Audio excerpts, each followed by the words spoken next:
Yana bir kamtarlik yeri bor, hayırlanam. 200 ta kitoblari chiqdi, she'riy kitoblari. Ben hayron qoldim suyanchiqni. Birinchi kitob bu, birinchi kitobda kirish qismida o'qib qolib bir to'lqinlanib yetdim-da she'riyatni darvozasına kelib aytilgan gaplar bilan ben o'zim ne deyman, Qiriyetini darvozasini oldiga kelib aytilgan. Qiriyetini darvozasına kelgandek bo'lib qoldi. Dili yomon qaysar dunyo bu, o'z so'zini aytar dunyo bu. Dili yomon qaysar dunyo bu, o'z so'zini aytar dunyo bu.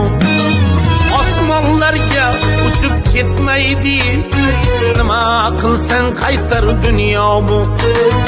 Osmonlarga uchib ketmaydi, nima qilsang qaytar dunyo bu.